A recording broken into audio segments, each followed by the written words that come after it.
O Senhor esteja conosco, Ele está no meio de nós. Proclamação do Evangelho de Jesus Cristo segundo Mateus. Mateus 9, de 14 a 17.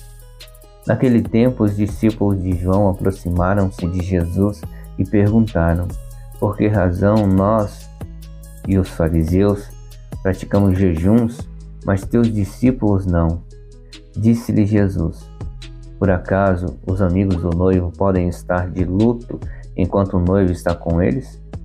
Dias virão em que o noivo será tirado do meio deles, então sim, eles jejuarão.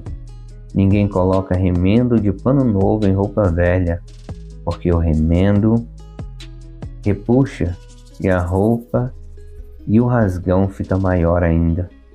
Também não coloca vinho novo em odres velhos, senão os odres se arrebentam e o vinho se derrama, e os odres se perdem. Mas o vinho novo se coloca em odres novos, e assim os dois se conservam. Palavra da salvação, glória a vós, Senhor. Aqui no Evangelho fala-se do jejum que muitas pessoas fazem, o jejum. O Senhor Jesus, ele estava com os seus discípulos, estava ali, e a bênção e a graça de Deus estava ali, né? O reino de Deus estava ali presente, pois o rei estava ali.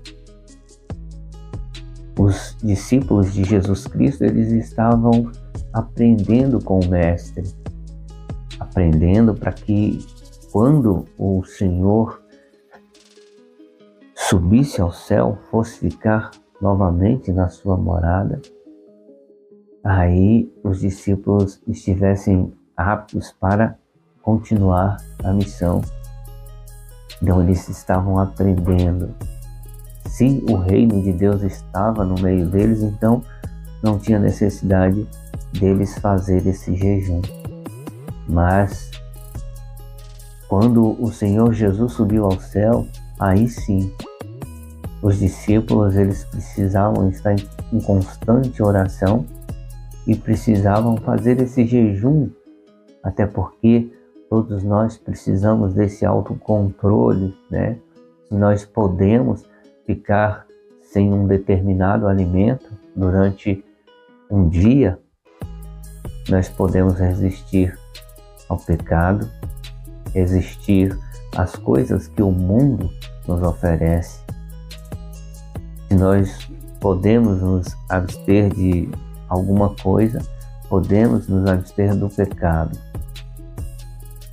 Então, para aquelas pessoas que podem fazer o jejum, é necessário que se faça para que a gente busque ser pessoas cada vez melhores em Cristo Jesus. O Senhor Jesus, ele jejuou durante 40 dias e 40 noites. E quando vem a quaresma, a gente sempre faz um jejum, sempre faz um propósito na nossa vida. Então que a gente possa fazer esse propósito de não pecar todos os dias, porque isso precisa ser para a vida inteira. Muitas pessoas pensam em jejum só coisas de comer, quando nós deveríamos mesmo fazer o jejum do pecado, eliminar por completo, totalmente, o pecado da nossa vida. A gente sabe que não é fácil, mas é possível. Se a gente tiver força de vontade, a gente consegue. O Senhor Jesus, ele se faz presente no meio de nós, mas de uma forma totalmente diferente daquela presença que ele teve quando ele estava com os seus discípulos. Nós não vimos o Senhor Jesus da mesma forma que os discípulos viam naquela época. Nós vemos o Senhor Jesus de uma forma totalmente espiritual. Nós acreditamos, nós temos fé, mas é necessário que a gente continue perseverante no jejum e na oração. E como eu disse, o jejum do pecado. Muitas pessoas até se preocupam muito com o jejum do alimento, mas continuam pecando.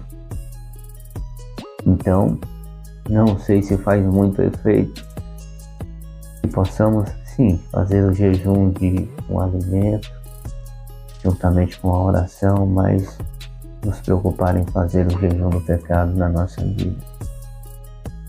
Amém? Louvado seja o nosso Senhor Jesus Cristo, para sempre seja louvado.